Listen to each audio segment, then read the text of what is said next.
Welcome back, everybody, to season 2 of Wavecast. To kick off this new season, we have a very exciting announcement, which is that we have added a new host, Kerri Lynch, to Wavecast. Woo! That seems like a good time to use that. So Kerri and I will each take turns hosting episodes throughout the season. So we thought for this episode, we're going to introduce ourselves so that the audience can get to know us better. And then also we'll be together for the next episode where we'll do a student panel. So Kerri, welcome to Wavecast. Thank you. Can you tell us about what you do here at the Marine Institute? So I'm a first year master's student, just completed my first year basically. I'm working under Dr. Matthew Robertson, and essentially I'm doing math with biology. So I'm trying to develop a new model to estimate capelin population abundance. And we're doing that using predator stomach contents and kind of merging it with the current methodology of, the 3L acoustic survey and things like that. So just trying to develop this new methodology to better understand what's happening with capelin. Mm-hmm. It's very relevant, especially with the whole herring and capelin crisis happening right now in Newfoundland. Yeah. Did you have any experience with modeling before you came to the Marine Institute? Modeling itself, no, but I have taken a lot of general R or advanced R classes during my undergrad, just because I knew computer stuff I'm good at it, and I really like math. And so they kind of went hand in hand, even if they weren't exactly what I went through my undergrad learning about. I did take just personal interest courses in it, basically. Mm-hmm. So with the love of math and being very good at R, you could have gone in so many different directions. So why is it that you chose to study marine science, apply that towards marine science? Because you're also we didn't mention this, but you're from a landlocked place. Well, I guess there's the Great Lakes there, but from Toronto. So how did you end up applying yourself to the ocean?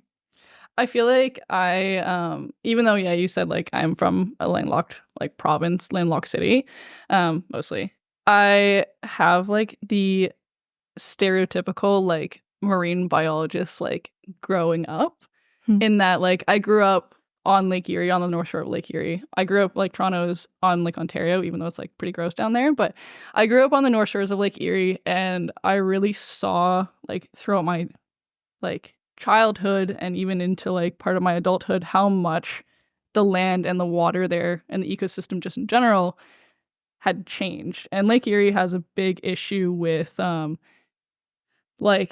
agricultural runoff. And so you get really bad algal blooms, and you get mass dying events of all the fish in there, and some of the seabirds are not doing great. And so even though I came from big city, I saw firsthand what human impact can do.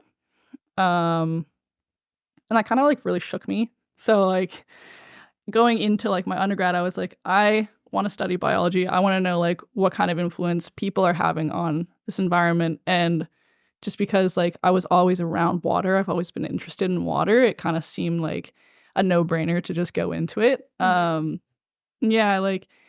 entire family is part of engineering. Both my brothers are engineers, my dad's an engineer. And so it was kind of a youngest child stubbornness of I want to go into something that's completely different, and really study what I want to know. And that's kind of where I got into biology and where I got into marine stuff, because it just seemed if I can learn about something, I might as well learn about the biggest thing, which is the ocean. Wow. I think that's a great way of putting that.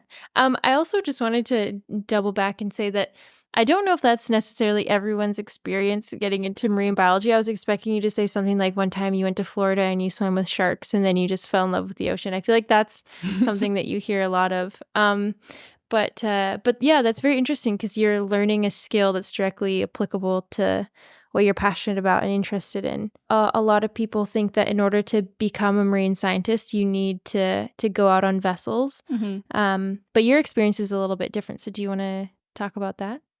Yeah, I really, really like field work. And I did get to like experience some field work in my undergrad degree. Like I was a student researcher for my like undergrad thesis, and I loved it. And so I was coming out here and I was like, I want to get on a boat.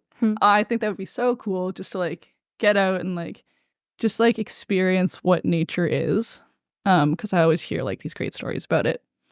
But unfortunately, just like with the way like safety is on boats, if you have certain medical degrees, you can't necessarily like you're kind of restricted in where you can go. So like some of the medical illnesses that I have, just like I'm never gonna be able to go offshore.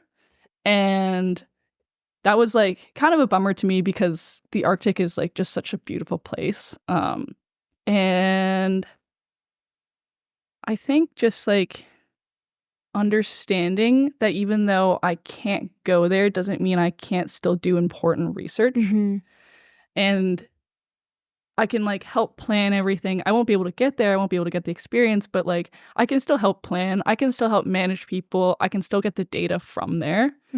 So it's like I'm not restricted necessarily in the type of research that I could do, that I could be a part of. It's just like I won't get that kind of experience. And it's a weird thing. And you don't really think about it like going in. You don't really think that you're going to be restricted by anything. But sometimes that's just how life is. And it's important to just like accept it and see what you still can do. I think that's a good way of seeing it too, is that you've also chosen a specific niche within your field that still allows you to do that really meaningful work, like you said. So the way that your brain works compared to the brains that your colleagues might have, like mine, I think that you have something special and are very talented in that regard. And I hope that you will do great things with that. Looking forward then beyond your master's, because you've got another year-ish left. Yep. What do you see yourself doing in, say, like 5 years from now? That's a good time to like start asking that question, I guess. It's a horrible question. Yeah. At least it's not my parents, I guess. No, it is something that I really think of, especially like with the news that I won't necessarily be able to do like Arctic field work or that kind of stuff, like offshore field work. And so part of it is like I want to stay working with maybe not necessarily government, but doing stuff that doing stuff is a very technical term, obviously, but doing research that will be directly applicable, like for, say, let's say like government policy. Doing that kind of government or that kind of work that will be able to inform the public of like what's going on, how can we change things, that kind of stuff. But then also I have this thing, and I don't know if that's really going to stay in this, but I am also really interested in like being a coach, which is not related to snowboarding at all. I was going to ask you about that, though. I think it's important to share on the podcast. So a coach of what, Kerri? A coach for snowboard cross, which is a pretty niche sport, honestly, but it's what I grew up doing.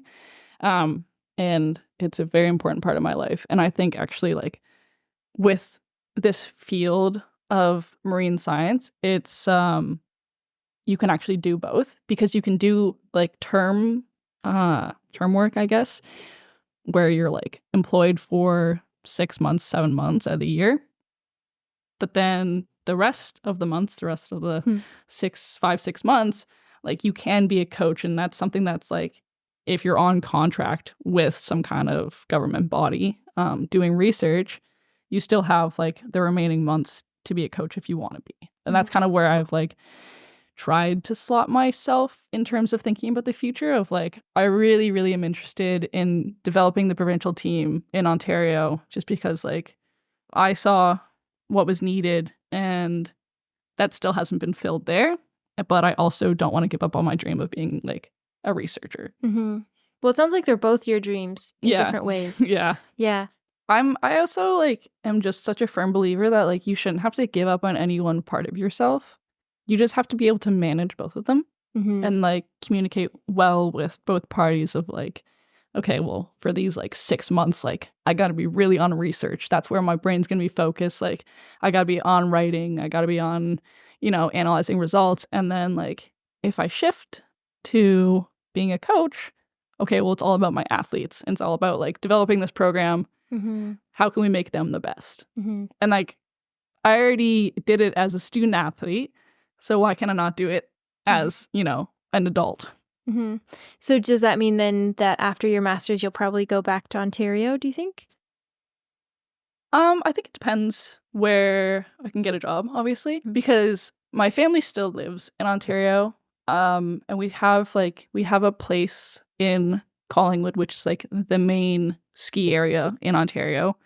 And so, if I get a job like here in Newfoundland or like in Nova Scotia, I can live here for 6-7 months, whatever my contract is, and I can move back there for like the winter months. Or if I get a job in Ontario, that's not the worst thing ever, because we still have the Great Lakes, which are basically oceans. Yeah. So either way, I think I'd be happy.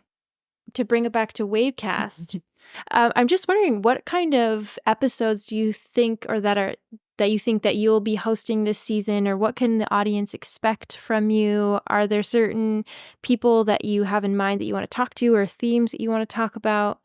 I am really interested in bringing the voices of students and like teachers together.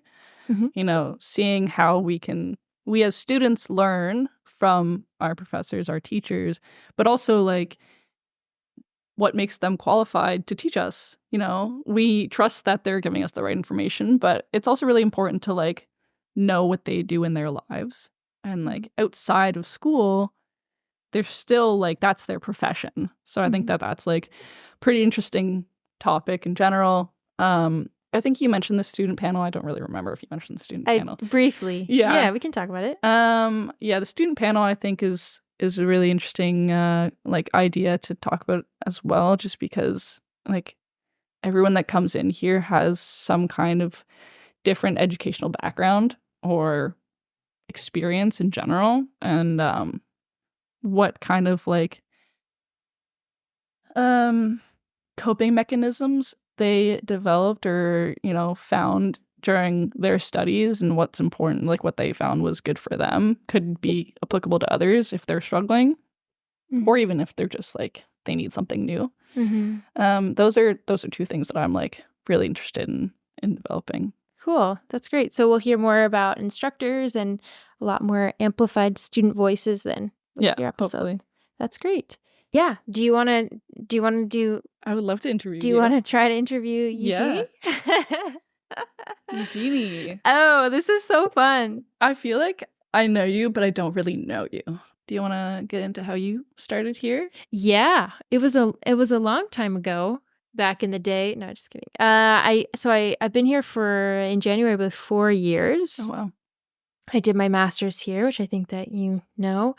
I am originally from a small town in BC. It's called the Sunshine Coast. Is that yellow? It never rains. Yeah, the sunshine. It never rains. It's always sunny, of course. That's not true.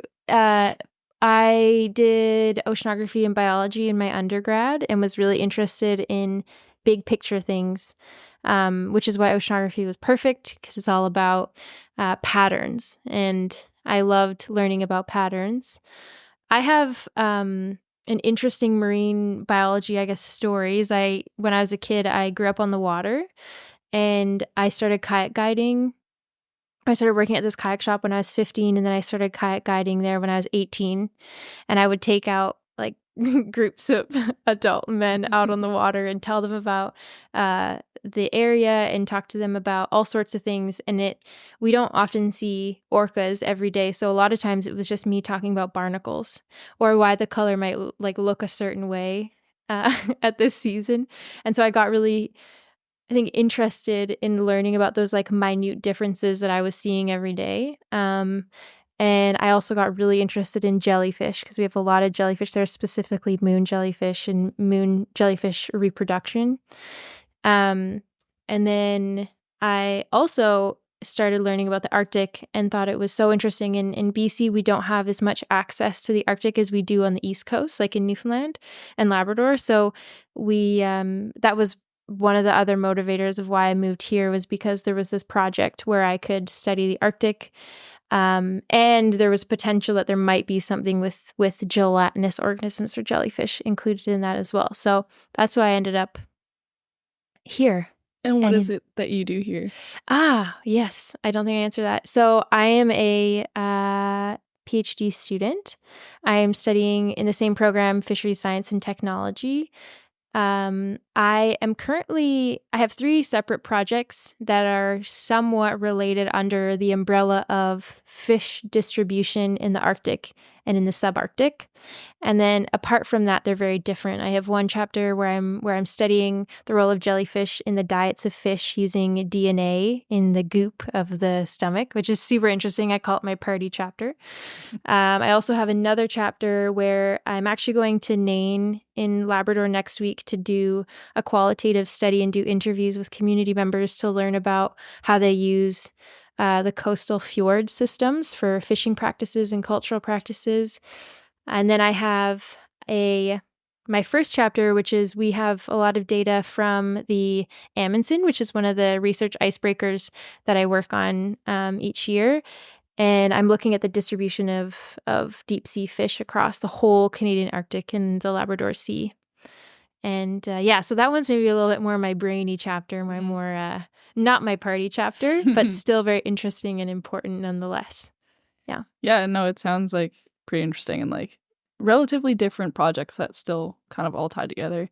I just wanted to go back to you said you were working with the community in Nain. I just wanted to ask a couple more questions about why you think that involving community in science is important. Ooh, that's a great question. Well, specifically in Nunatsiavut, that's the Indigenous government or Indigenous governing body in Labrador.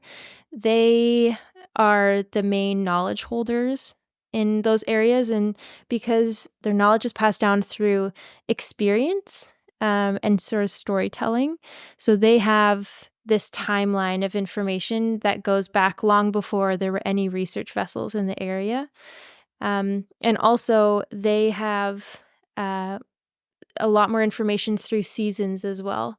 And then the other part of it, the more cultural part of it that's more meaningful, is that this work directly ties into their livelihood. And a lot of these fjords that I'm studying were previous settlement sites. What they say will inform this model that I'm building, which is not the model that you build. It's a qualitative model, and you can put all kinds of things in there. They're not like variables, like quantitative variables or anything. It's more about what are the important areas and habitats, where are the spawning grounds, which parts are at risk, what are the areas of interest.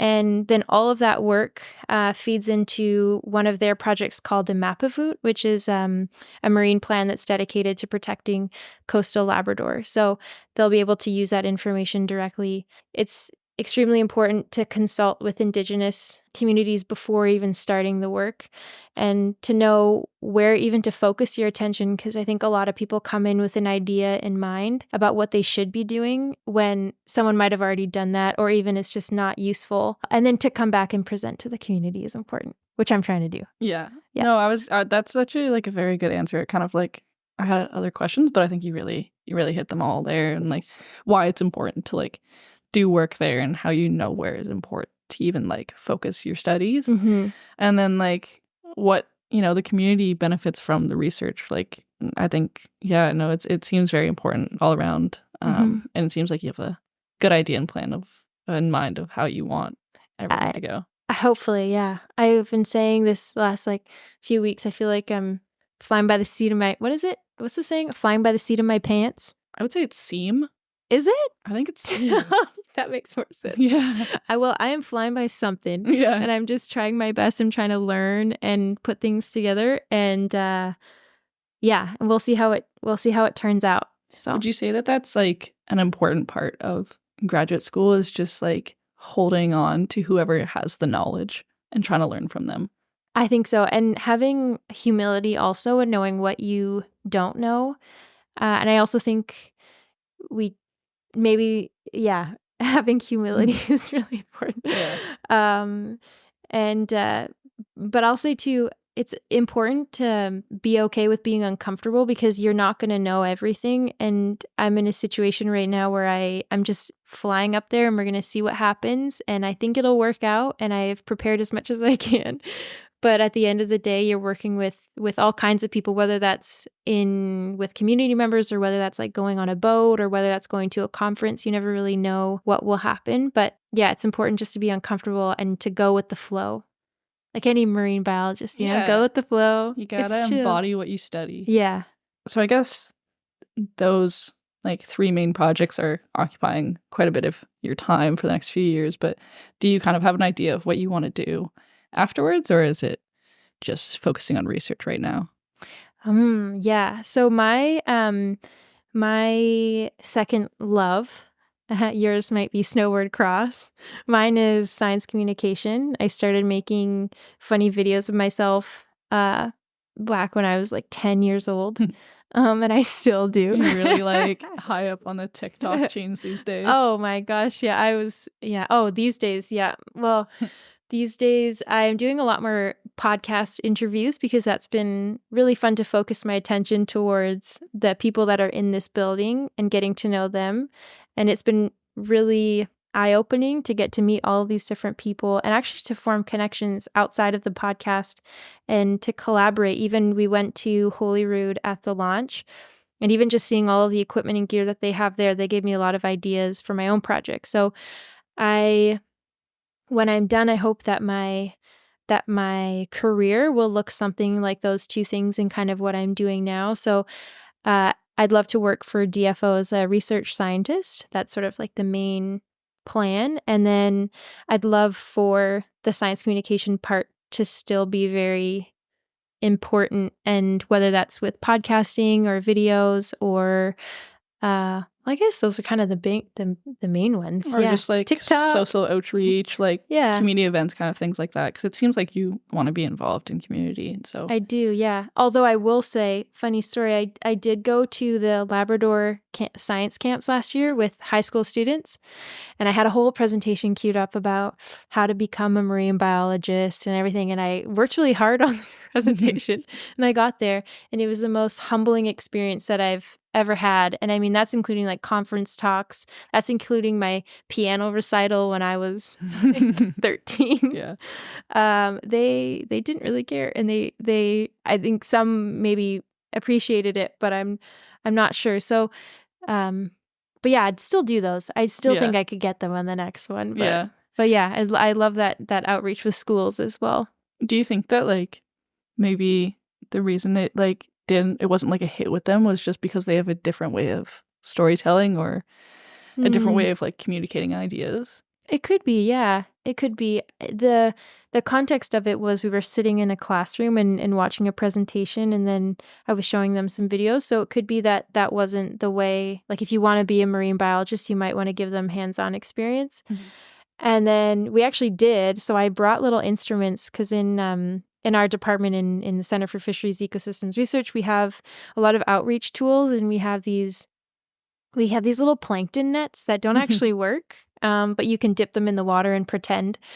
And we have used them before for like World's Oceans Day, stuff like that. But they did not like that part. Oh, interesting. So I was kind of out of ideas. Interesting. Yeah, and I thought it was cool. And I had a little mini CTD that I was asking them to take measurements. We were in Lake Melville, and But anyways, it was I think that maybe one of them enjoyed it, and that's a success. Yeah. If you can reach just one kid, then that's kind of all that matters.